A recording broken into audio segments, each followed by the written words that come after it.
fact that this is a good list of computer names. We should read all of the fucking computer names, like a McSweeney's list. Just do it. Burt Hard Drive, DDoS Gutenberg, Shareware Vaporware, Power Cycle, USB Dongle, Reeve Overclock, Stack Overflow, Native Resolution, Kernel Dump, HDMI Adapter, Lyle Solid State, Mohammed Jump Drive, Linux Distro, Realtek Audio, Noctua Case Fan, G-Sync Monitor, Defrag Clemens, Fiona Firewire, Unsupported Port Browser, Ray Tracing, Data Lake, Continuous Tina Integration, Cloud Sync, Elastic Kubernetes, Inbound DAG, Tor Client, Force Recheck, IRC Client, Password Reset, and exFAT Partition. So the only person that didn't have a computer name was the cop who is named Todd Kill. Yeah. I remember, I think it was in high school where we read Charles Dickens and the teacher was like, you know, Charles Dickens uses names to personify his characters. And my take was that was too subtle. Like, yeah, Charles Dickens really doesn't go very far with that whole shit. Yeah, we have Todd Kill, the cop. We're done. Like, mm-hmm. Oh, God. The computer names. I mean, honestly, there's a lot of reasons we did this project and a lot of artistic intention behind it. But the real reason is, what if people's names was computers? Ray tracing is good because it's just the word. It's now a name. People are named Ray now. Yeah. Yeah. Mohammed Jump Drive is also good. I really like that one. Jump Drive is like the oldest piece of tech named, I think. Which is just a weird way to say USB drive. I mean, Burt Hard Drive, solid state drive. No one uses a hard disk drive no more, and he's an anachronistic kind of guy, so it makes sense. Fucking Christ, this was like before we started writing, before there was actually movement. Like the I think one of the first signs that like this has some juice in it was just how many times we would like text the other, being like, "Oh my god, I just thought of one." Some computer name. It was also a lot of us having a different conversation and be like, oh, by the way, ray tracing. We need to do ray tracing. Yes. Just like, oh, yes. It makes sense. Folks, this is Anime Sickos. It's the podcast for geniuses and the only podcast where we talk about a bunch of shit. I'm Tom, an anime sicko.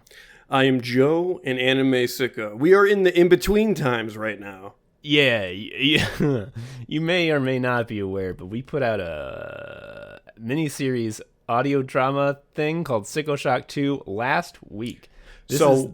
What happened is we had this idea, and then we pitched it to HBO, and when they didn't respond, we were like, well, how about we don't make podcasts. They're like, we're notably a TV channel, and we're like, we don't know visual. We don't want to be on camera. We're too busy fucking up the name of the streaming service. Yeah, they are. So we did that shit. And this is our behind the scenes retrospective. If you don't give a shit, and it's very reasonable that you would not, just consider this a sicko break. Consider this a week with no episode. We won't be offended.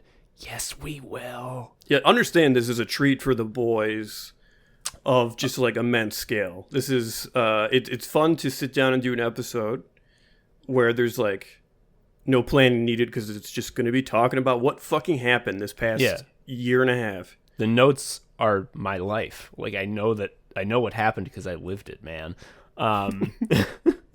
Although we do have to get a bunch of patrons out of the way because we've been forgetting to read them and they've been piling up. And also the way that we've been doing the episodes is all funky because, well, there's a big fucking miniseries we had to release, so our schedule was shifted to accommodate that. Anyway, we got a bunch of patrons. First one's William Nassau. Thank you, William. Thank you. Next, Jaden Howard. Thank you, Jaden, for your money. Thank you for your normal name and your normal money. Next one is Dobes Crusher. Hell yeah. I recognize that from Twitter. Okay, good. So I'm just like, I don't know if this is if Dobes is like a name, like it's like an abbreviation of a name, if it's purely a nickname, or if it is just a first name that I'm not aware of, and I seem like an asshole for thinking Dobes must be a nickname. Anyway, thank you, Dobes. Next up, this one's a slam dunk. It's Max. There's a HBO app named after you. Yeah, they were too busy making that to sponsor Sicko Shock too. Next one's a real homie. This MFer made the Shuffle Quest poster that I commissioned for the Shuffle Crew as like a gift for being the Shuffle Crew and doing the podcast with me. It's Kevin Budnick. Yeah, Kevin. And you got that idea for the Shuffle Quest poster by seeing another poster in the studio, and you're like, that should be our guys. Yeah. It was like some other podcast, and it was like all a bunch of like in-joke characters and whatnot, like people doing stuff from the show, all in a big group. And I'm like, who fucking did that? And it said, someone said Kevin Budnick, and I'm like, I'll pay you to do that. And then he did it. Next up, it's going to be Cly, K-L-Y, Cly. Thank you, Cly. Next person has edited their pledge to the amount that makes them get spoken of. The really funny part is I don't know if they edited it from less or more. It could be they went from like $10 to $5. In which case, so they would not show up on the list if they went over? Well, I have no idea. It just says they edited their pledge to this amount, and that amount is high enough. So honestly, you could break the system by like donating $20, and then after like a week, bring that down to 19, then bring it down to 18. And like and you're gonna get set red every time. It's Honeybee 155.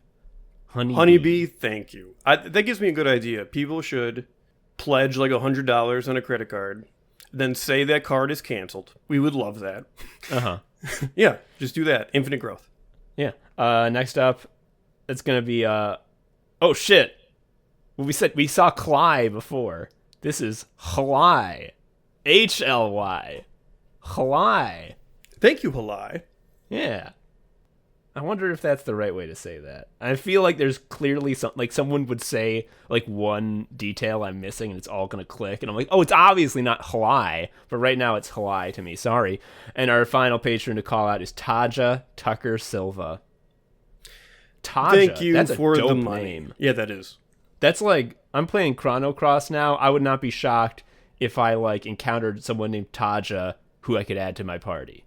And I would love it. You've been added to the party by paying us money. We will need to address the Chrono Cross stuff because I didn't like it. I played it as a kid or like when it came out, and I was just like, there's no fucking Dragon Ball, guys. This sucks. I mean, there really is no getting around that they picked a different art director than Akira Toriyama. Like that, you glance at the cover and you're like, where's Goku? And like, there's no but... There's no counter argument. It's just like, well, it got worse because there's no, I know that. We'll talk about Chrono Cross on a later date. I also have to finish it. We're talking about Sicko Shock 2. This is a self-snuck. We're just going to congratulate ourselves on a job well done. At least I hope well done. This is behind the curtain. Last time we did a making of, it was post-premiere. This time we have like time to kill before this is like the week before it release that we're recording now. We have time to kill, and I'm jazzed up because I'm anticipating and I'm like shaking. I'm like, I have to have a little treat to get my mind off just pure anticipation. So we're doing a pre-release retrospective. Maybe that's dumb. I don't care. Who cares? Who cares? Who cares, folks? So here's the facts. This, way back when we did Sicko Shock 1, our 15th episode, which is a truly absurd... Like, I always reflect on, like, our 15th episode was, like, a goofy, all-fiction audio drama. Like, why? Huh? Like, we got sick of chatting so fast. So when we were the first one was the detective stuff, right? Yeah, that was the Food Wars episode called Sickos Noir. That was sort of borderline because it was sort of like in character, but the shit I was saying is just what I would be saying if I was talking about Food Wars, which I wanted to do because I just watched it. So, like, that was borderline. Sicko Shock is when we really leaned all the way into it, and they're like, it was just that. And when we were driving home, because at that time we still were recording in the shitty studio at the Abuse Factory. We didn't know they made Abuse there. Yeah.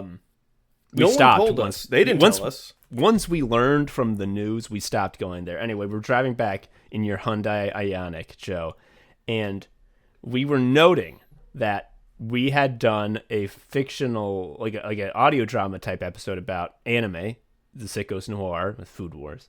And then we had just done Sicko Shock 1, which was about gaming. And if you know about Anime Sickos, we talk about anime, gaming, posting, and jobs. So it was clear to us that we needed to do 2 more audio dramas, one about fucking jobs. Yeah, and one about posting. And obviously we know what happened to the jobs one. That became the tragical history of Modesty City. I believe in that car ride, we sort of did like it should be pilgrims. Yeah, they found out about anime and it fucked everything up. So they had to invent jobs because they love to like punish themselves for doing sin.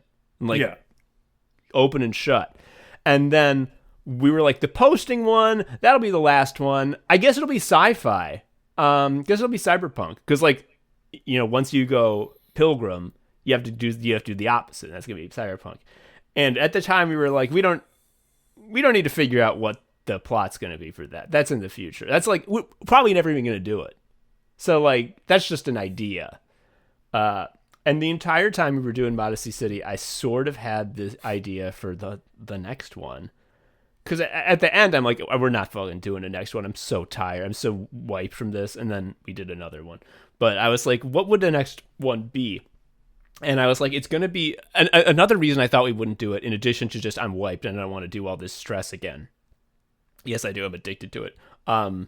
Was that, like, how the fuck are you going to do a story that revolves around posting in audio only? Because, like... You need screens. You need keyboards. You need neon.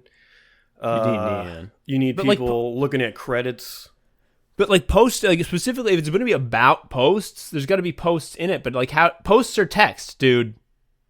It all comes down to that. Posts are text, and I can't put text in the fucking thing. So I'm like, it's not going to work. I don't think we're going to do it. And I truly did think that like the Modesty City was going to be it.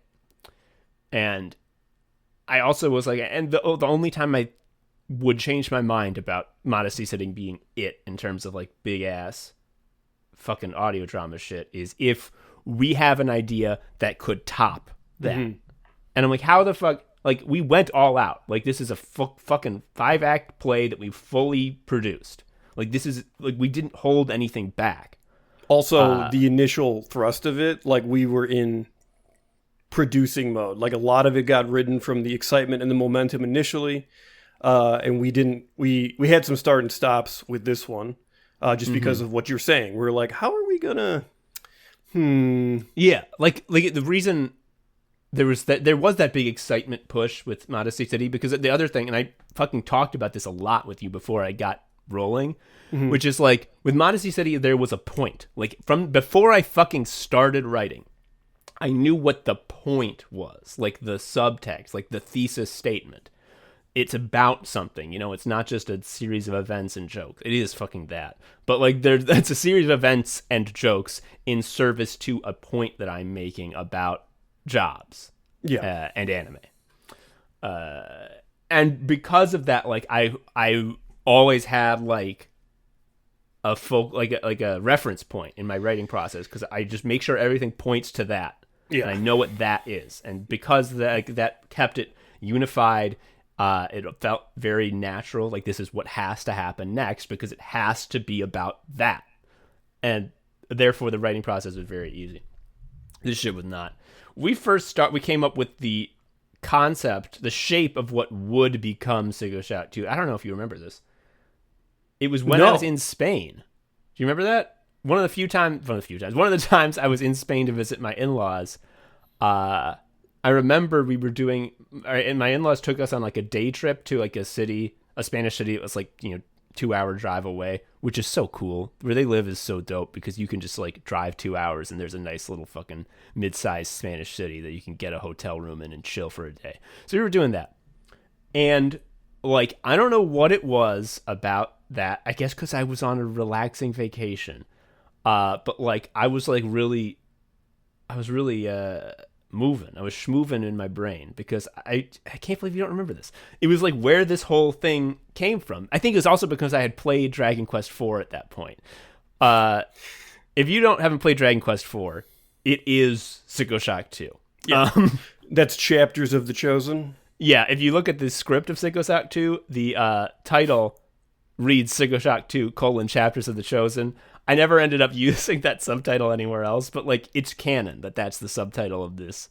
Because it's just like in Sicko Shock 2, fucking Dragon Quest 4, you play a little mini adventure as this guy, and then it stops. Then you play another mini adventure as this other guy, and then it stops. And then you do that 4 times, and then there's the end where all of those guys meet each other and form a Dragon Quest team and win the war.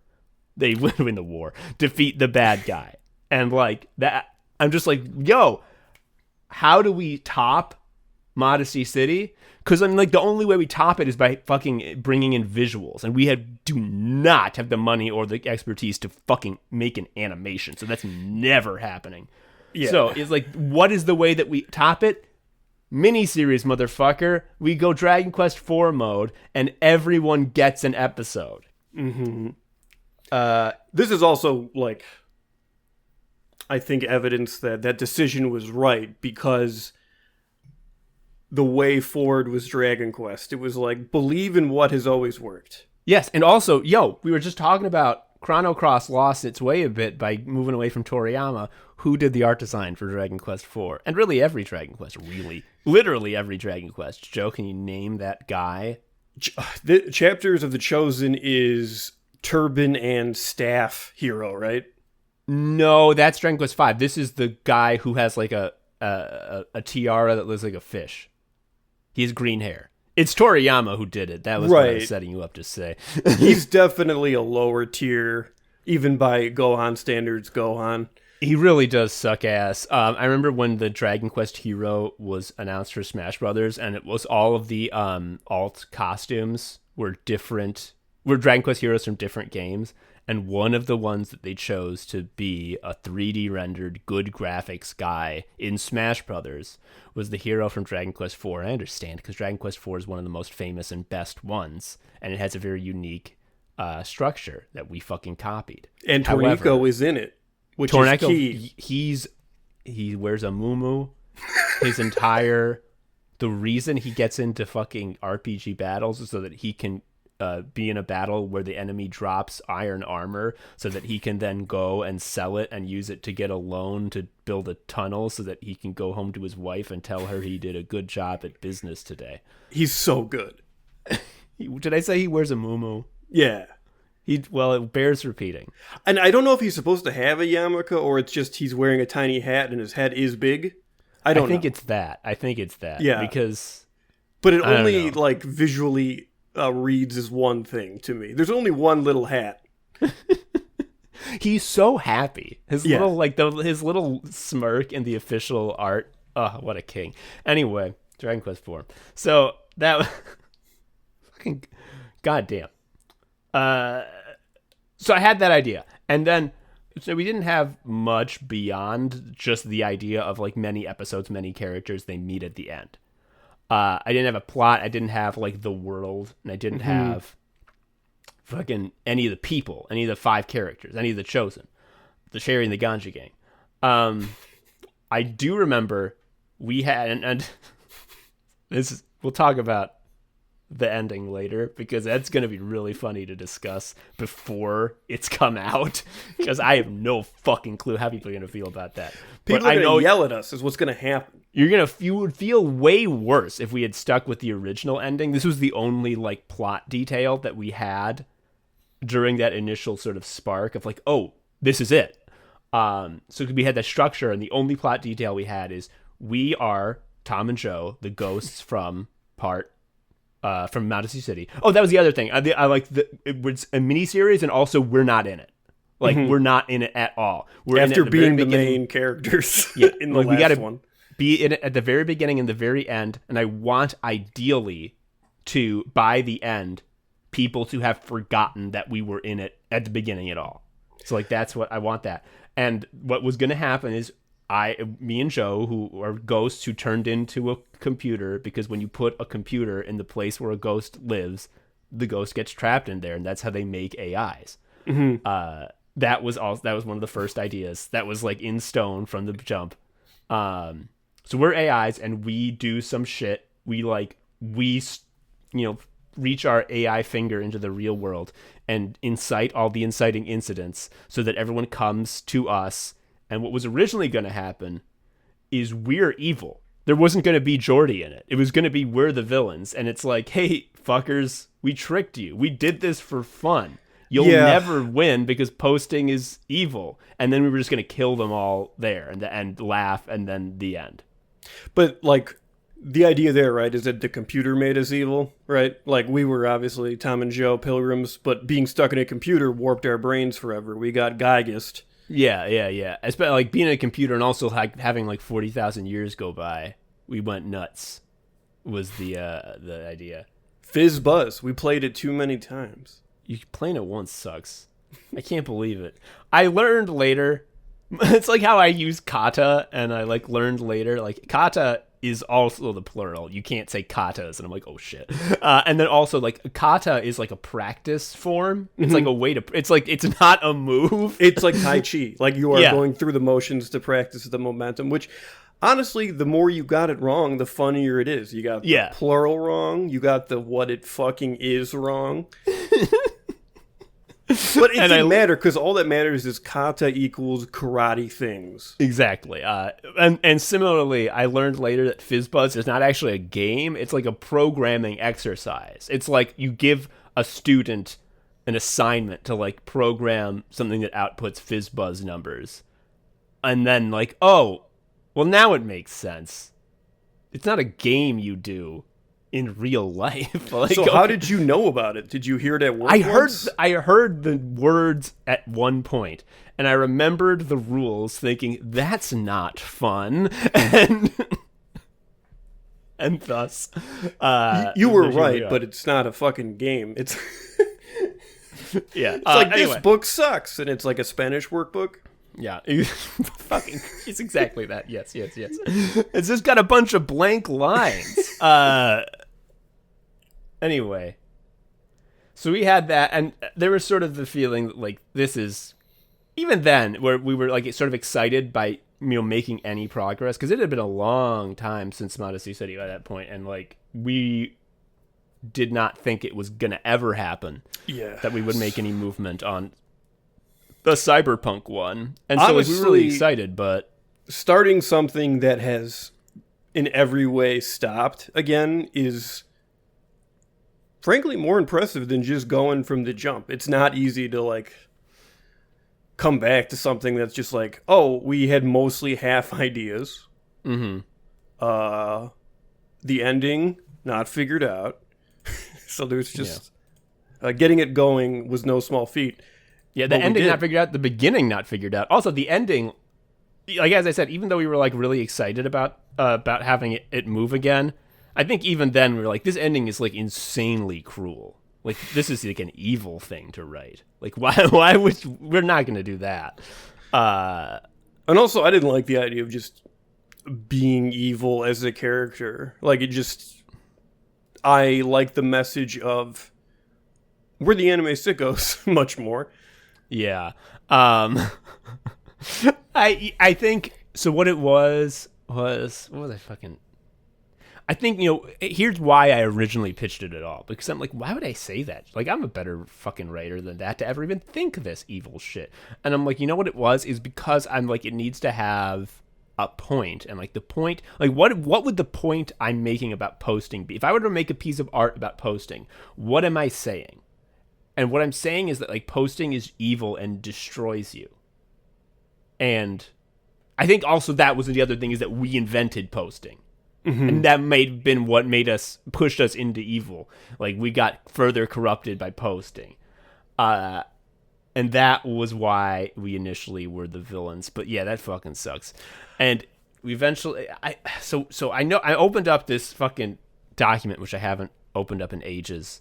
that was like our fucking basic bitch ideas when we were just like throw anything on a page. Mm-hmm. And holy shit, yeah, I'm looking at the top. These are like the main things, the first things we wrote down, and would you believe that it's what we've just been discussing? Tom and Joe barely in it, multiple subsections with different genres and tones. Each one of the main protagonists gets a solo story before they all of their stories converge, and hopefully it's good. Last one is optional. You really hope you get that one. Like it's a nice to have, but like it's like a really nice to have. I think we got that. Being honest, it's the one I am going for. Yeah. So we had this idea, and I think the first one. Okay, I'm trying to remember because this really is the part that like it'll take some difficult thinking to remember. I remember we were coming up with like our initial sort of brainstorming thing is like, who are some notable people who would live in a world where posting is mandatory. I think the first one was Stack Overflow because I forget if it was me or you. That's going to be a theme with this brainstorming shit. I forget if it was me or you, but someone had the idea of there's a guy who just never heard of it. Like it's illegal not to post, but there's a guy who's never heard of it. Yeah, and then his computer didn't work. You know, it was just not worth bothering anyone about. Yeah, like, am I really going to drive to Micro Center? Like, I'm fine. Like, it's cool. It's cool. It must not...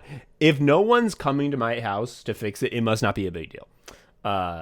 So we knew that there was going to be that... And I'm just like, well, that's a hilarious guy. Like, that... Obviously, yes, that's in there. But, like, I don't know if that kind of person has an arc, you know? Because like, what's the only thing that can happen to them is they find out or they get found out, and that's when it's like, oh, what it's gonna have to be is there's like a fucking posting cop. Like there are posting cops who make sure you post because you know posting is law. That you need posting cops, and what it's gonna be is this posting cop notices the guy has never heard of posting and is like, oh. This is like like I met an angel. Like this person is beautiful. It's enough to make him question things. Yeah, and so like, okay, that's a guy. I knew there had to be a PI because I wanted to do more noir shit. I think the first like writing that I wrote was you don't even have a neon sign. Do you have any idea how much neon costs? Yes, I do. They subsidize it. They pay you to put it up. And I'm like, okay. Yeah. Like, that needs to be in there. And so we need a PI. And a dame. A dame, yes, I need a dame. Funny thing about the dame is that she was just... Well, I'll get to that. She was not meant to be, like, a plot device beyond just, like, he needs to be talking to a dame. I'll figure out who the dame is later. I knew there had to be a professor who discovered that there were other people. I think initially she was gonna find like a real tribe of like non-posting humans outside the dome, but that was too much. So we just you heard what happened. Then I think I came up with Sherry because I knew I was gonna cast Allie, and I'm like, I need someone who's in the most pain possible, and also. Like, what does posting do? It shits on people who like work really hard and make beautiful art that isn't like ideally SEO'd for mass consumption. Boy, do I know that. And so she's a fucking piano player. Also, I play piano. Also, all these characters are me. I mentioned that before. In the auditions, Whit Reynolds did an audition for Tor. Their audition was really good and they were close to being selected, but Lexi obviously did, and Lexi fucking whipped shit as Tor. Holy yes. Fuck. However, I had Whit record another audition because I'm like, this is good, but I know you can do better, and I want to have the better one to make my decision off of because like Tor kind of had like a stink on him, and I'm like, Tor doesn't have a stink on their shit. And Whit was like, oh, I wasn't sure with that text. It could be that they kind of are like a little asshole. Like they have a little, you know, annoying tinge to them. And I'm like, no. Tor isn't annoying because Tor's me. I would not write myself as annoying. Also, they're all me. Anyway, and fucking Tor. That's interesting because even when I was like in the middle of and like pretty far into writing the script, I did not think that Tor was gonna be in it. I thought I would have to cut them because when we were originally coming up with these people, we were just giving them archetypes. Like if you look in the script, none of the 5 protagonists have their name as their like tag. PI, streamer. Yeah, PI, artist, cop, professor, and shaper. Shaper is the fucking term from Android Netrunner for a cyber hippie. Because I'm like, there needs to be a true believer. Because all these people are getting their shit rocked by posting. There needs to be someone who like really likes the internet and is a true believer. And their thing is that like they get betrayed by the reality of it. Like they have a belief that cannot be shaken in the potential of internet. And then they get kicked in the shit because the reality does not meet with the potential and in fact sucks ass. And the entire time, because I'm looking at this fucking idea shit, and we have like bullet point outlines that are more or less accurate for all the parts, and the cyber hippie is just like a person who likes online, but their breaking point is that they're not actually happy about it at the end, and like that's it. And I remember I was like in the fucking Dr. Firewire part 4, and I'm like, I don't have any ideas for the cyber hippie, and I really feel like the arc that I sort of like the like basic like first thought arc for them was gonna really be repeating a lot of points. Well, that was also the challenge where you have a plot structure where you're being introduced to everybody. You have to make every introduction its like completely own thing tone wise, which is why. This is a little bit ahead, but like when we made the choice to do sort of like the Edgar Wright thing where the cops are quickly going through their assignments and stuff, that solved the problem for us for a while because we were like, we don't know how to start this in a way that is like meaningfully different than the PI thing, other than it's just not a guy doing voiceover. Like it needed some thing extra. There needed to be a little more of a choice. And also it's one of those things where it's like, how do you portray, again, in audio only, I'm bored and my life is nothing. You can't have him just say that. Stack is too bought into the system to be independently that introspective. When the computer dismisses his question of is that all there is, and this was a Casey Toney edition. The original line was worse. But when he gets told by the computer, why would you ask, is this all there is? Why would you ask that? His response is, oh, silly question. He immediately is like, why would I ever introspect? I never will do that again. But it was, you know what it was? So we got to rewind a little bit. So we had been fucking throwing around these ideas, but like I was still feeling like I don't have the point yet. I don't like have I don't have a North Star, to navigate by, and I'm not feeling that like need. Like when I was writing Modesty City, I needed to write. Like every day, I'm like, I don't have to fucking schedule time. It's like if I don't open the document and write this down now, I'll fucking die. And I wasn't feeling that. And I was also nervous, like, is this going to happen again where, like, is all the shit that stressed me out about Modesty City going to happen again, but bigger? I don't want to do that. Like, I need someone to help me out with the script. And I went to the McHenrys, Tom and Sarah, the coolest people in the universe. And I told them, like, hey, so we have this idea for, like a cyberpunk thing. And, I don't know, like, I trust you guys. Here's the idea. And I sort of gave them the structure, which is all we had at the point. And I'm like, I don't know, though. Like, I feel like maybe this won't work. I feel like I kind of want to give up. But I just wanted to run it by you to see if, like, you thought there was something in it. And they were like, we think this is good. But, it's all up to you. Why don't you just, like, put aside 15 minutes to write and see how you feel after that. And I'm like, that's not fucking gonna work. That's so dumb. Like, but because I respect you guys, I'll do what you said. And so I started writing episode 1, scene 1, where the dame comes to Bert Hartshire's office, and I wrote the entire scene in one go. And I said, oh, okay, well, this is the next year of my life. And so fast forward to where I put a pin in.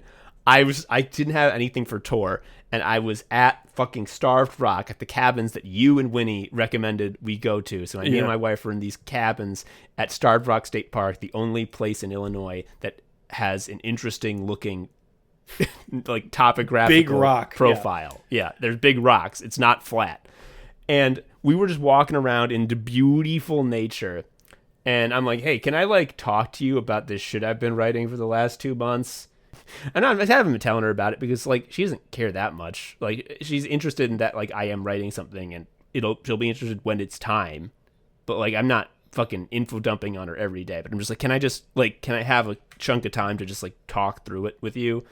Mostly just for me, so I can talk through it, but you can also like hear and that was a monumental experience for the health of the project because one, it was the first proof of like an outside independent. My wife's not independent; she's biased towards me, but she'll tell me when shit's not good.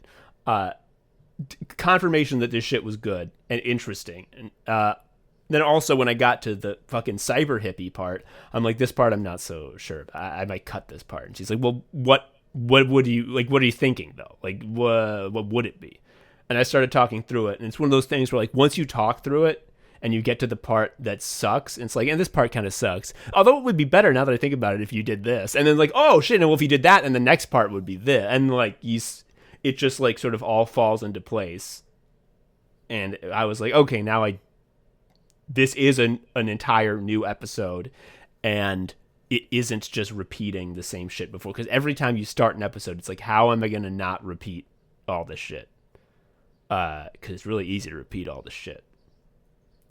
Holy shit. And also, it had to be a PI because the PI does voiceover, and the PI has to be first because he's always doing voiceover. He's allowed to say a bunch of exposition. Just straight up. He's allowed to, like, I'm explaining how things work to you, and you can't get mad at me because that's noir, baby. Fucking Christ. And the final fucking thing that sucked ass was I had no goddamn clue what the final episode was going to be. Episode 6, where they all meet. Because I'm like, how do I do fucking, again, all audio like a heist? I'm like, the only thing I can think of, like, I'm thinking about like an RPG. I'm thinking about Shuffle Quest, where there's a guy, me, whose job it is to be like, wow, okay, and then you guys run over here and you press the button and this door, there's a fucking GM. Like, you can't have a GM. How am I going to depict action? What the fuck? So that was real tough. But I think one of the things that I sort of hooked on that like helped me get through it was, one, it has to start with the team meeting, and there has to be some cohesion. There has to be, they initially clash a little. Obviously, that's going to be because Stack's a cop. But then at the end, they have to start to be forming a little group. They got to do a sting, right? They have to do the mission. They have to do the mission, but I'm like, before that, because I'm like, I don't know what the mission is, so I'm going to fucking like waste time until I figure it out. And the way I wasted time is they're going to split up. And I'm like, okay, obviously a pairing that has to happen is Tor and Stack, because they are exactly the opposite. Tor loves internet and posting and thinks that it is the future and like what must be. They in fact hate that they cannot log on. Whereas Stack is posting and online is inherent evil and no one should ever log on. And I'm like, they gotta talk and yell at each other. That was super fun to write. And then I'm like, now they have to start becoming friends and respect each other. I'm like, how are they going to do that? Oh, Tor helps the inept Stack do a cyber thing, and then they both respect each other because they pulled it off. And so that was sort of like how the caper began. I'm like, well, they need to do some fucking thing. They need to get something on their mini game. At this point, was there a decision in place for Tor that they're like an element of their characterization is that they are unhooked from the web, like they are? Yeah. That was always, because like that was one of the things that was in all the outlines. Like all the characters have to end their episodes getting kicked in the fucking dirt by the system, and like the worst thing that could happen to them happens to them, and the worst thing that can happen to Tor is they can't log on. So that was part of it. And then I also was like, as soon as it was ripped out and they can't log on, their jag is ripped out, I'm like, well, what needs to have happened even more eventually is they need to log back on somehow using like using a live wire, using their own ass spine. Yeah, and like that definitely has to happen. So I knew that was coming, but I didn't like what is the fucking thing that they're doing? Like they need to do a heist, but like what is the thing? And luckily, by splitting up the team into two groups and focusing on those scenes as characterization scenes, I'm like, okay, there's the thing, there's the fucking target I have to point on. Like I know what they're gonna do in terms of characterization and interacting with each other, and they have to do some fucking thing. It doesn't matter what they goddamn do. So I'm like, Tor and fucking Stack have to get, I don't know, some red lighting. Who cares? I don't know. And they need to do a hack to get a node. Who gives a shit? Exactly. And then like, okay, now what are Sherry and Factor Firewire and Bert gonna do? They're gonna fucking stake out Geordi, and they're gonna find his, I don't know, hideout. And the hideout has red lightning in it too, because I just was thinking about that from the earlier scene.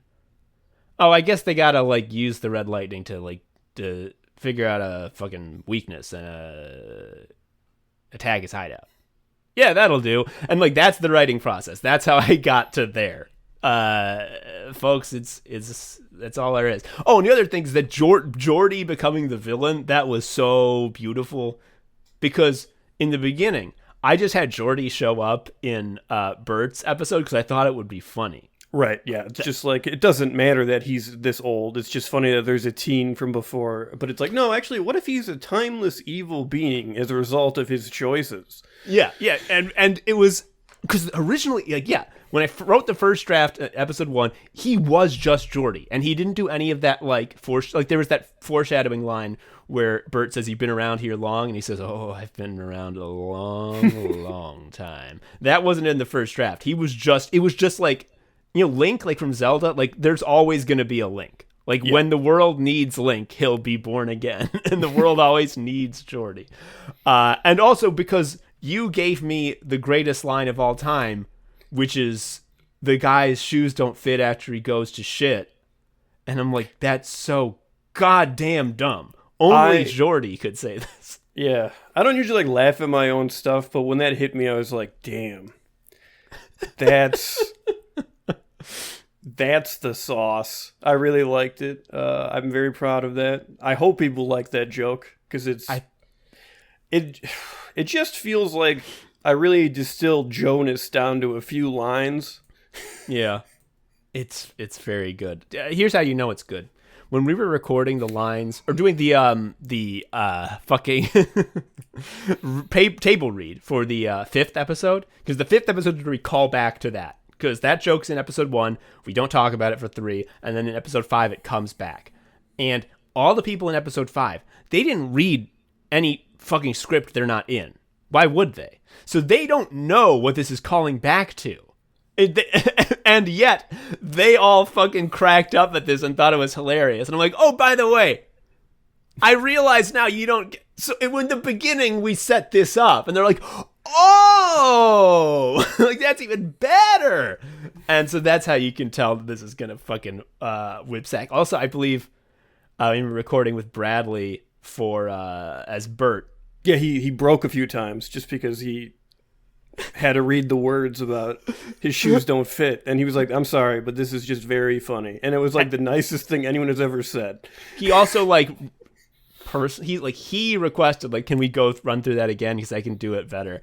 And like, we did it again, and like, he was prepared for it, and he just had Bert like react. Like, the line was like, Jordy says that the guy takes his shoes off, and he's just like, "Tosh shit!" And he just puts so much passion into it. Like, you can really believe that like his hat flew off with how steamed up he was by that. Oh God. Anyway, so I wrote this fucking thing. Let me look at my timeline. I began writing this. The day that they said that the McHenry said, give yourself, 15 minutes of writing and then see how you feel. That was April 20th, 420, blaze it, 2022. I then went sicko mode, and in 8 weeks and 1 day, I wrote the first draft of the entire script. All things that happened later were sort of minor, like streamlining, fucking making sure everything was consistent, doing some foreshadowing here and there, making sure Jordy was intended to be evil all along. Like, I had to sort of jury rig away that like Jordy was responsible for Bert's shit, because originally he wasn't. He was just there to say the joke. And then the next thing that we began on July 5th, 2022 was fucking casting, which that was a real hard one, because our previous, with Modesty City, the casting was we just emailed all of our buddies and we're like, do you want to be in a secret project? Because we couldn't do an open casting call, because the thing that was secret about the secret project is that it was a big audio drama at all. So us doing a casting call is a tell. With this one, the secret was that it's a miniseries. So we're like, we're doing an audio drama, so we need a casting call. And I thought that it would be a little bit hard and we would get some applicants. It's the hardest thing in the world, and we got tons of applicants. I don't understand how people have auditions on the regular, because like, everybody was good. Thank you for trying to be a part of our stupid project. Like, this is really flattering. It was really flattering, and also just like, it makes you feel like, well, one, it just is a lot of fucking work. Like, you got like over like 150 auditions. We had to listen to all of them. And it makes the process of selecting someone for a role, it doesn't feel like you're picking the best toy to play with in your little game. It feels like you're just like lining a bunch of good people up against the wall, blindfolding them, and like pow, pow, pow, and they can hear the pows getting closer and closer until it's their turn. It's fucking sucked. It also takes so long. The other thing is that once you hear, even if you have like, say, 6 different people all doing the same character, and they're all doing it differently, they will all blend together nonetheless. So we constantly had to go back and be like, who was that again? How did they do it again? Like, what was the affect on that? And like, if I remember correctly, our process was we did one role at a time, and then we had all of the people who auditioned for that role, and then the sort of trick we had is we had a best in slot as we listened. So it's like, whatever we were listening to, whatever we thought was the best so far, that was currently the king. And that was a useful comparative tool when you start like really going over reads and how certain lines are said. And then like all the people who at one point were the king were like the short list, and then like we had to pick from the short list, and that was some fucking that was tough. The only exceptions to this is that Sherry was written for Allie. There was never going to be a casting call for Sherry. That was Allie from the beginning. If Allie said no, there wouldn't be Sherry. And of course, Jordy is Dylan, because it's from the he was Dylan. Jordy before, and also Dylan. They're the same guy. like we made him evil, but like in essence, they're the same guy. So like he has to play him. Oh, also the only other character that was written for the actor was Todd Kill. Todd Kill had to be Josh. Because Josh, if you don't know him, he's like such a sweet guy. He's kind and thoughtful and like really dedicated to like ethics and doing good in the world. and like injustice hurts him so much. And because of that, there's a lot of injustice in the world. So he's constantly furious, like all the time. And like his voice just has the most like latent poison in it of anyone I've ever heard. Yeah. And it's there for the right reasons. And so all I had to do was like, what if you pretended that it was there for the reason it usually is for angry people? And yeah, at the end of it, he was like glad to help, glad to do this. I am the angriest person I know, after all. And he did a great job as Todd Gill. The other thing was that like the reason we wanted to do an open casting call is because like obviously our friends we love our friends and we think they're geniuses and very creative and great performers. But like we were very limited with Modesty City because like there was a small pool, you know? Like of course we're gonna cast our friends, cleanly asked our friends. So I was thinking we're going to do open auditions, and then it's going to be like we're going to meet a whole bunch of new talented people that we haven't worked with before. And it's going to be so exciting. And it was. I mean, Bradley, since recording fucking Bert, has like landed a ton of anime roles. It's so funny to see his posts with the role announcements, and it's just like, he did our stupid shit too. This is fun. It's so good. It's so good. However, man, I cannot tell you how much of a big piece of shit I felt when like we're fucking casting Stack and Dr. Firewire, and we have our friend Casey and our friend Gwyn and like the final three, and I'm like, I really would like to not cast our buddies. But we love Nepo babies. We love Nepo. It's like, no, they just fucking were the best. Like, I don't know. Maybe it's because they know us. They know the kind of performance we're going for, and thus they gave it. But, like, that was not a Nepo move. They earned it. And I think you'll agree after having heard it. Everyone whipped ass. It was a good process to do, though. Like, yes, it was hard. I am glad to have done it. It's a good skill to do once, and if we do another big project with open casting, it'll be easier the second time. That's true. And I mean, almost all of these small sort of supporting roles were like people we don't know, like fucking VA people, and they kick ass. Like fucking Tor's mom, Tina, Bert's wife, the chief. Oh my god, the chief is British. Yeah, Katie Aitken. The chief is British. I wrote the fucking chief as a New York guy, and she just killed. She auditioned for Dr. Firewire, I believe, and I'm like, I really like this voice. It's not right for Dr. Firewire, but what can I do? I don't want to just give her a cameo, because that was like the thing is like, if we love someone, but they just don't fit anywhere else, at least we have a cameo we can throw their way. But like, I don't want to put this person just in a cameo. And I'm like, oh, make the chief British and don't change the dialogue and don't talk about it. Correct. And fucking slam dunk.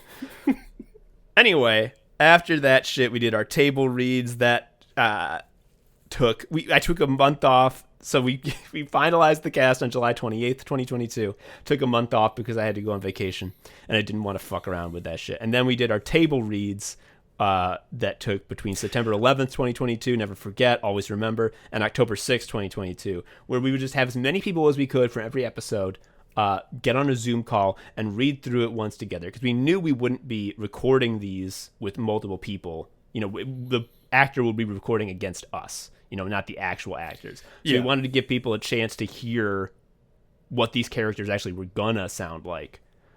And also, it's just so that they're not reading the shit for the first time when they're recording. They have an idea of what the plot is and can ask questions in advance. That kicked ass. That was really fun. I had you be on... Did I ask you? Yeah, I asked you to be on as many of those as you could. Yeah. Obviously, having a person dedicated to reading the lines as the partner frees you up to like direct and notice things. Yeah. I was just taking notes, being like, what are some decisions people are making that I really like? What are decisions they're making that I want to note? Like, don't do that next time. So that was good. I also want to say, before I know we've sort of moved off this chronologically, but I just want to call him out. Ray O'Hare, who voices Nate, Native Resolution. That was a real... I was so nervous about that because I'm like, it's not a role, especially because we genericized all the roles in the casting call because I didn't want to tip people off that it was a cyberpunk series. So it had nothing to, had no sci-fi in it. And so I'm like, this character description is not that interesting because you don't know what it's really about. So I don't think a lot of people are going to apply for it. And like, also it's an older guy. So like, I feel like it's all going to be a bunch of 30-year-old people doing like an older guy voice. And would you believe a lot of them were? And I'm like, this character only works because he's a plot device, like all these fucking characters are. But like, he really runs the risk of being like too cloying and like fakey.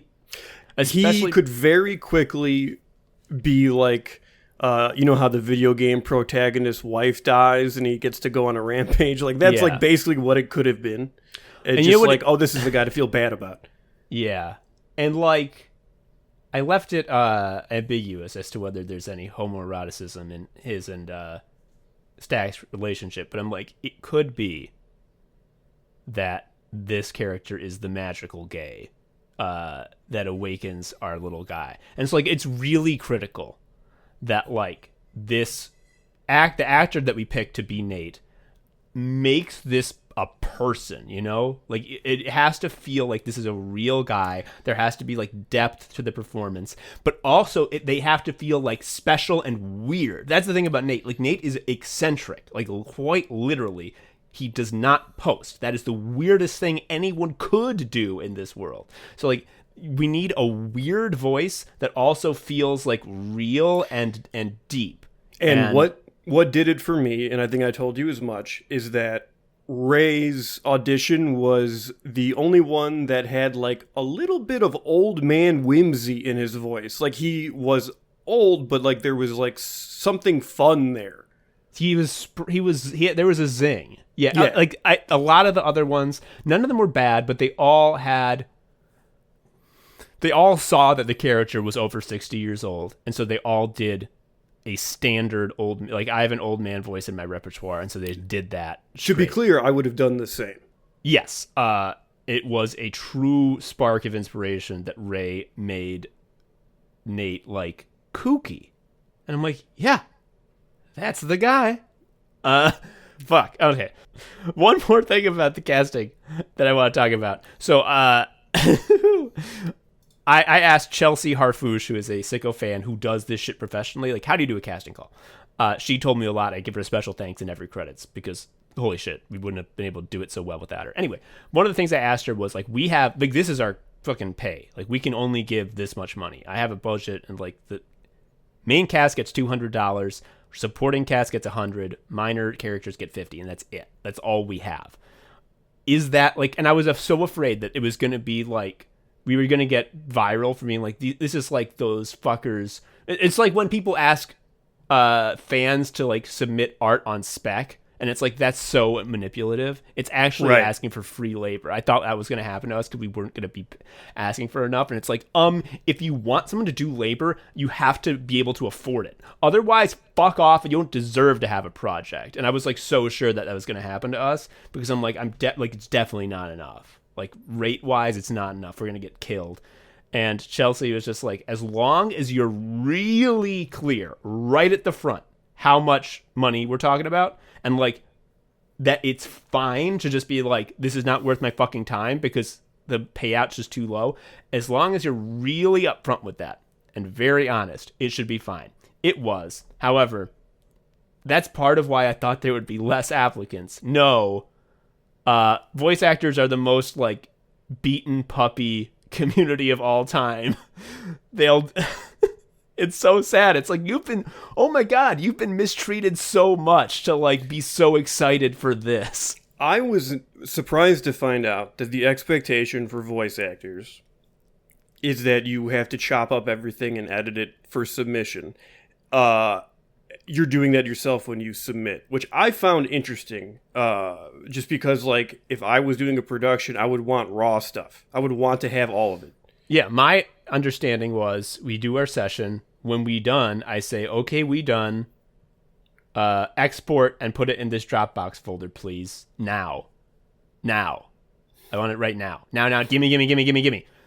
Because I mean, that's another one thing that you hate, you begin to truly despise and fear when you do a project like this in a leadership capacity, as I did, is when someone says they will get the thing they owe you in a while. I'm just like, no, now. So like. That was like there were so many people who were like, no, I'm not going to give it to you now. I'm gonna cut it down. I'm like, no. You're making. I'd rather have it now, both because I want it now and also because like I'm underpaying you for one. Why do more work? You're done. You're free. Don't you get it? You're free. They would do it anyway. Working with professional voice actors has been awesome. That has been really cool. Like it's been nice to work with people who just know exactly how to do it. Like you can ask something and you can get it. It's crazy. It's like it's a skill. They're professionals. They're really fucking good. Like everyone was so delightful to work with. Truly I can't say enough. And I say voice actors are the most beaten puppy people of all time, and that's true. And I don't mean to say this in a denigrating way. It is not that they chose to be like that. Out of you need to rise stupidity. up against your masters. Yes, you are a beaten puppy people because like you've been treated like shit, and you don't deserve that fucking shit. Do you know how good you are? Do you know how valuable this shit you're doing is? Oh my God! Why is anyone telling you to edit it yourself? Why is it like Bradley, who is a king? He had to do so few reads for Bert because he was just perfect so often, and he's had a great career getting anime roles after this. You know how many times he did something so normal, like I have to get up and like put my dog out because my dog needs to go to the bathroom, and he would come back and he'd spend like a full minute apologizing to us, and it's like it's not your fault. I don't think that like Bradley is that kind of guy. I think it's just like you're used to. It's the reality of a creative endeavor where you will put up with stuff. Yeah, like it's one of those things where it's like when there's a warning sign in a place for like don't do this really stupid thing that no one would do. It's like why it's stupid that they put that sign up. It's stupid to say sorry for letting your dog out, but like you realize that sign's only there because someone did that shit. Mm-hmm. Similarly, like we went to a coffee shop once and the guy flipped around the card reader and it had the tips and he's like, I'm so sorry that it automatically shows the tips. You don't have to do it. You don't have to do it. And it's like, oh, a right-wing freak did their spiel about tipping culture to you and probably you're traumatized. Just before we walked in. Yeah. It's nightmare. Anyway, finally we can get to the recording part. We tried to start this like 5 times, folks, and then I remember one other thing that we have to say. So yeah. When we did Modesty City, it was in pandemic and everyone was doing it remote on the mics they had at home, and the mics are all of different quality. I said this time, fuck that. We were going to record in a studio because I found Mystery Street Studios in Chicago, Illinois, where you can get a voiceover booth fucking rented for a pretty reasonable hourly rate. And so for everyone in Chicago, and we said in the auditions, being in Chicago is a plus, and you will be more likely to get the role if you're in Chicago, and that did happen. If you're in Chicago, you're recording there. You're not recording at home. You're recording there. So everyone's going to sound the same. That was the best fucking... Like, finding Mystery Street and Jeremy Cosley especially was, like, the funnest, biggest surprise of this whole shit. The best feeling was when, like, people working in the studio were laughing at that shit. Because normally they're just like music, right? They just do a lot of music. They do everything, but I did not really... How do I put this? There's something very vulnerable about like having someone listen to like chunks of a piece of comedy that's like not really contextualized, and it's just like very vulnerable, and they fucking dug it, which was a real booster. Oh yeah. Like, because I thought, like, it's their job, you know? I think I'm expecting these guys at the studio to be like guys who are at work, you know? They're going to do the job. They're going to set the mic. They're going to make sure that the levels are good. They're going to fucking say bye-bye at the end. They're not going to say anything to me. They're not going to, like, talk about the plot. And especially because, like, yeah, we were recording one character at a time, all out of order. So, like, the first person we recorded was Sean Rose as Reeve Overclock, who has a supporting role in episodes 2 and 4. Like, not a lot of explanation about what the fuck is going on.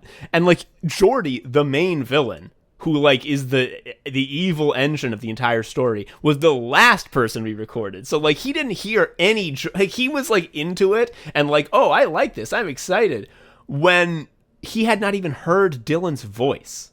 And like that was what truly made me like astonished. And like also, we've been sort of praising Jeremy. He was the guy who was the engineer for all of our recording sessions. I think he is in charge of it, or is kind of was a co-in charge guy of Mystery Street.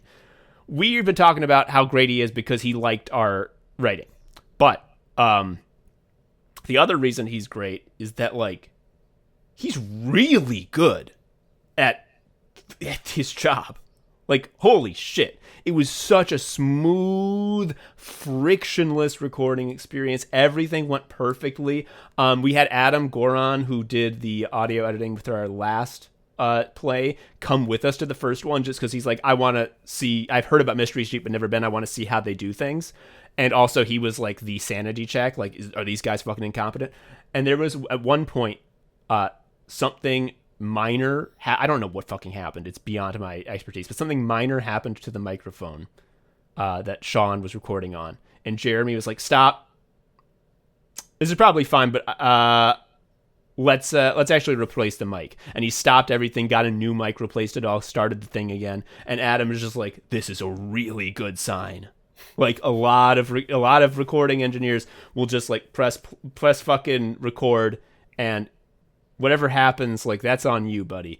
That's the level of professionalism you can expect. For those who were not in Chicago, we did do our remote recordings.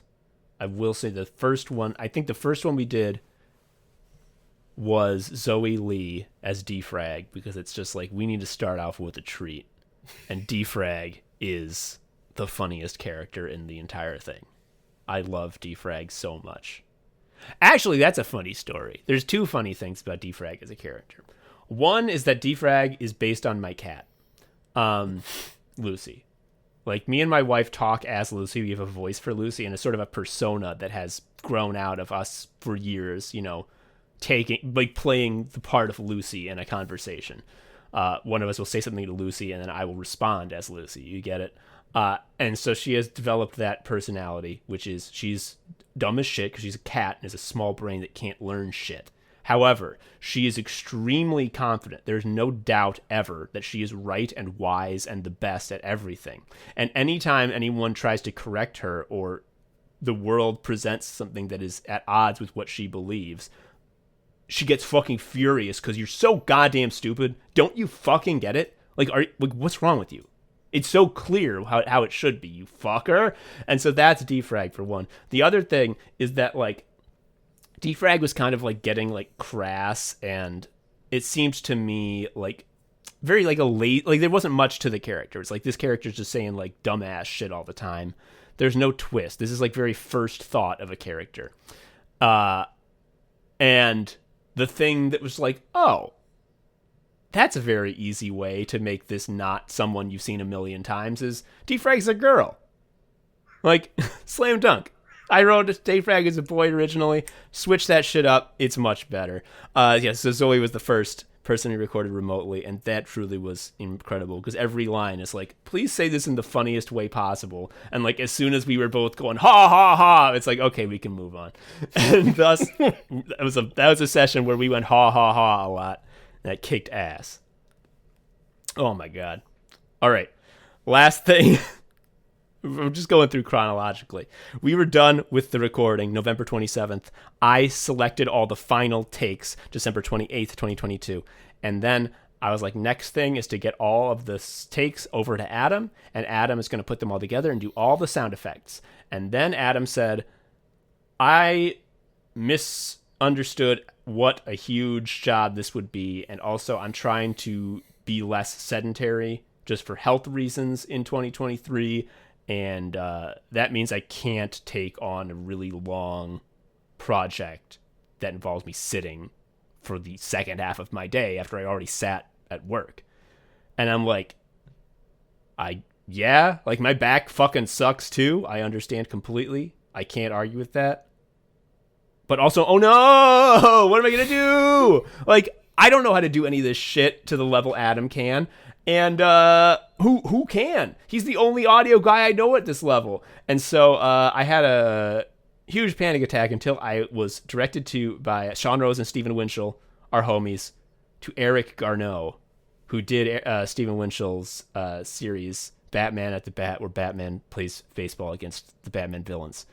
And folks, Eric, slam dunk, nothing but praise for Eric. He saved the project in a very real way. It's the reason it's out at all.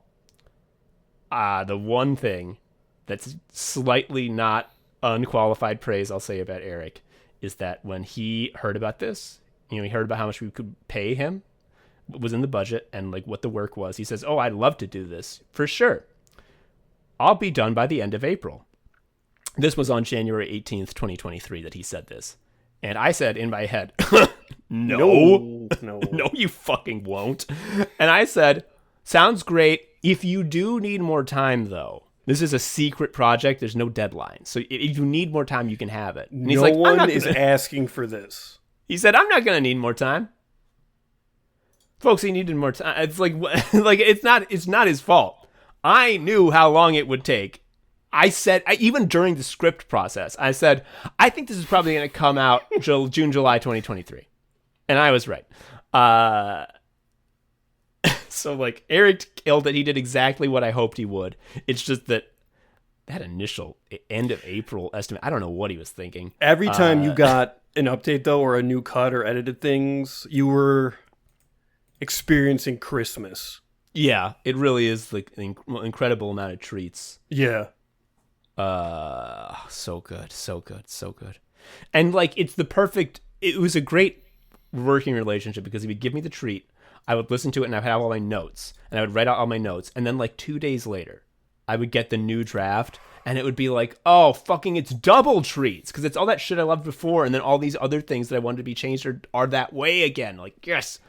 And obviously, as we got further and further on, there were like less and less notes because he would be able to sort of anticipate what I would want. And it was beautiful. He finished June 24th, 2023. And the reason it did not come out at the end of June is because, would you believe, our homie Casey Tony, Stack Overflow himself, I wrote the 5th scene where they have the Geordi versus Tor fight in cyberspace with the music for him. I was like holding back on a lot of the SFX because I knew Adam had a lot of trouble with crowd scenes in the last one. And so I'm like, I'm going to write this with an eye towards like, don't make SFX that are that tough. This one I wrote SFX that were that tough because I'm like, Casey can fucking kill it. He'll do great. The issue is the fucking scene he had last time was like 3 minutes long. This scene's 15 minutes long. So it took him a while, but it was really worth it. He was done July 15th, 2023. And once that was done, that's when we were able to fucking announce the release. And so that is our full chronology. Joe, how are you feeling about where we are now? I mean, I feel good. I feel good because you feel good, basically. Once things were falling into place and like the momentum was there to close this out, I felt better. I don't like to see you stuck, you know? Mm-hmm. Mm-hmm. I, of course, feel good about it. It's definitely the most ambitious thing I've done. And what I think I'm most proud of is the fact that we have a miniseries. We have 6 episodes. And we did a very good job making it so they're not just people talking every time. Mm-hmm, mm-hmm, mm-hmm, mm-hmm. That is important to me. Just having some change in cadence, tone, format. Just, you get the sense that we were trying to keep things fresh. Yeah. That we're not padding this, you know? That there isn't a filler episode. And that was like something I was really trying to do. You know, obviously there's different genres, you know, fucking PI. But like I was really like very, very intentional about like they have to feel different. The PI gets to do a lot of voiceover and gets to be very dour. The Sherry episode is going to be it's going to be Allie being hurt. Allie plays being hurt so well. And again, just like last time, she'll give these reads and I want to like run up and be like, I'm so sorry. What have I done? And she's like, I'm fine. I'm pretending. It's like, fuck, okay. That makes sense.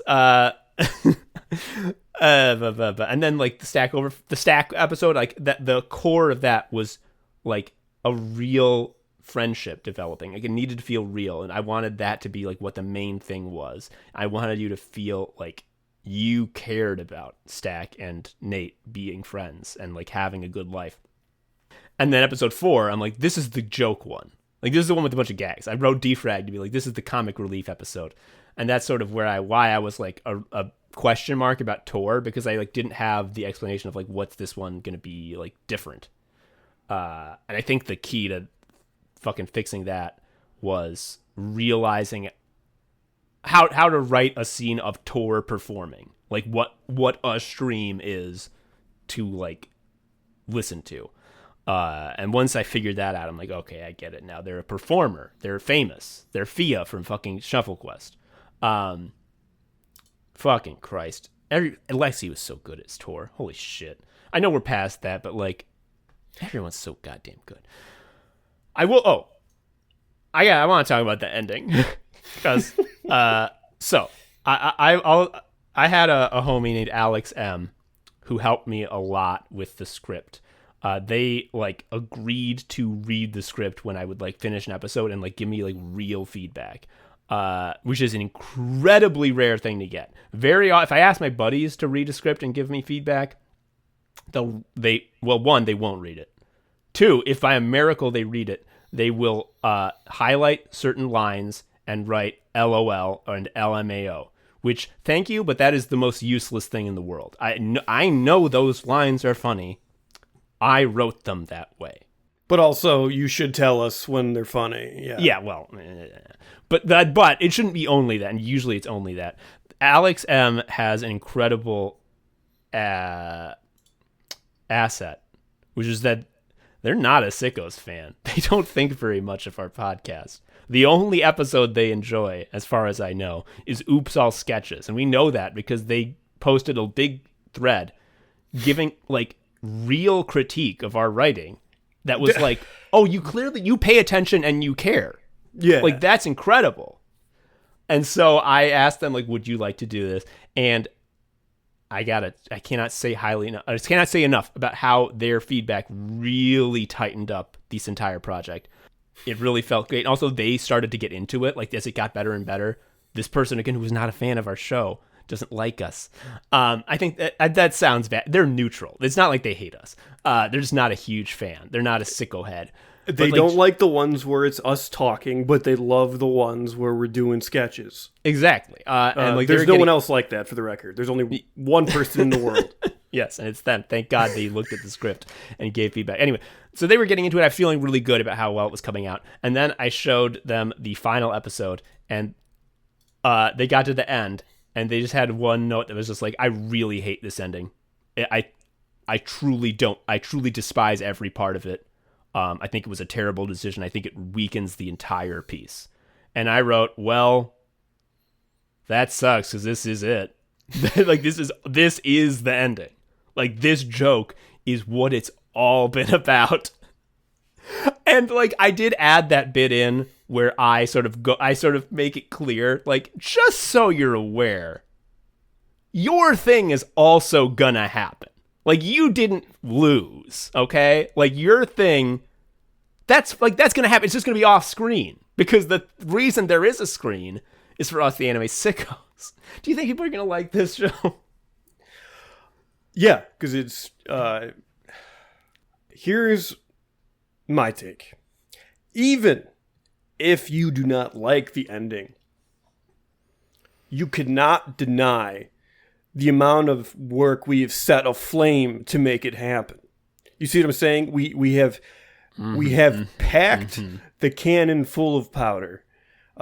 You might be against cannons, and we understand that, but the reason it works is because, or it might not work, but the reason I think it works is that you have to have 100% effort every step of the way to make an ending like that work. Like, you have to be completely sincere, no tongue-in-cheek shit, because it's like the first moment that's kind of wishy-washy on its own premise, and then it's at the very end. Yeah. And it's not wishy-washy on its own premise. When you look back on it, none of the, little inciting incident deals that we put into place ever suggested anything other than what it was. Anything that you thought it was, that was what you did. You added that in. All we did is I wanted 5 people who were against the system to destroy the symbol of the system, which is the cocoon. To us, it's the cocoon. To them, it's posting is the symbol of the system. We don't fucking know. How would we know? To us, the symbol of the system is the cocoon. That's what we want to get rid of. And so we call 5 people to break the cocoon, and they do. Like, slam dunk us, we're the main characters. That finally we're fucking free. I don't see why that's cheapens anything. It all fits. Also, I mean, here's the thing. Like, the jokes that, like, truly make me, like, fall in love with a creative person and, not, I don't still think they're good. I, like, admire them, like, in a semi-religious way, is when there's a joke where when I see it coming over the horizon, I, like, gasp. And I say, there's no way. There's no way. This can't possibly be what I see. And then when it shows up, I'm just like I don't even laugh because, like, I'm just in awe of, again, all the steps it took. They had to walk 1,000 miles to get to this. And I'm like, I can't believe they did that. And that's what I wanted to do. I wanted to make someone feel that feeling. Like, I can't believe they spent a year and 6 episodes of an audio drama where it's written to be very emotional in a real way and have real character arcs that are not farcical. These are real feelings that I've written to the best of my ability. If I were to do a completely non-funny thing, it would not be any different in terms of the emotional arcs as what I've done now. And all of that was so that we could do us showing up at the end and being like, please put this button so we can fucking die. It would be, it sucks so bad. I knew it was the right ending with the kill chanting. I knew that was it. That was so funny. Because to not do that ending, we would have to stop chanting kill. And that can't happen because it's so funny. The other thing is, like, I even wrote this in as sort of like a hedge. Maybe I'll one day regret that I wrote in so much hedging dialogue, but I did. Sue me. Part of the hedging dialogue is, like, what would you even do? Like, what's even left to do? Like, what would that be? You just get the MacGuffin and you win? Why would I show that on screen? Like, that's boring. Like, the thing is, like, how, like, I don't even know what I would do to write the non-funny ending. It's like they get in and they fucking find the file and they delete it. And then we see everyone taking their jack out of their neck, being like, whoa, I'm going to go outside. Wow, the end. It's like, that's not funny. Like, just trust me that it worked, okay? Like, it's official. Canon, it's canon. From the fucking mouth of God here. Posting got destroyed and Sicko City became a paradise. Okay? It wasn't bad. Nothing bad happened to the guys. They all stayed friends. The end. But the main part is what happened to us. Yeah, we're the anime sickos. Which, like... and when we die, it goes away. Like, the play stops. Like, the point of it is that we were observing it. Yeah, we were in the... like. Don't you remember our monologue at the beginning? It's all been about us. Yeah. Oh, that was the other thing. It's like I wanted, like, another thing that I love is when at the beginning of something there's a cryptic monologue where you have no idea what it means, but if you listen to it a second time, it just explains the plot. It's true in plain speak. Yeah. So that happened. We did that. Fucking Christ. This went long. I just was really excited to talk about this. It's just because it's a very interior thing. Like, a lot of this was just me all alone in a hole working, you know? And like, if you are, like, impressed that I was able to pull this all off, I just want you to understand that, like, a lot of these steps, I didn't really have, like, a lot of, like, ambition or plan or, like, artistic thought going into it. It was just like, this needs to happen. Like, it'll never be done if we don't do this. So let's just do it. And that really is, like, just being able to have that thought is the thing. If you can have that thought, anyone can make something like this. Also, if you have $10,000 from Patreon, because we spent $10,000 on this. We're really in the hole on this thing. We're in debt. Fuck. If we didn't get, we have like it's like 5 or 6 months until we're out of debt, Patreon wise. Like, if you didn't like this and are patronizing us, you paid for it, and we would like you to keep paying for it for a couple more months. Because fuck. Yeah, if you're wondering, like, why are these fuckers running a Patreon? What are they doing with this money? The only thing we get is a Yu-Gi-Oh miniseries with minimal effort. What's this money going to? We spent $10,000 fucking dollars on this. Are you kidding me? Jesus Christ. But as I said, it's a very interior process. And a lot of the times, it, like, all this shit becomes so boring to me because I've been in it for, like, forever. Like, I can't tell if it's funny or exciting or not. All I see is the flaws. All I can see are the imperfections. And I'm like, it's too late to change them now. Fuck. This is a really good time because by putting it out there and it becoming new to a lot of people, I'm getting that, like, oh, this is exciting back. Because, like, I lose sight of the coolness of it, because for me, all this has become is a year of administrative tasks. The creative part sort of ran out a long time ago. But, fuck. Can we talk about the art?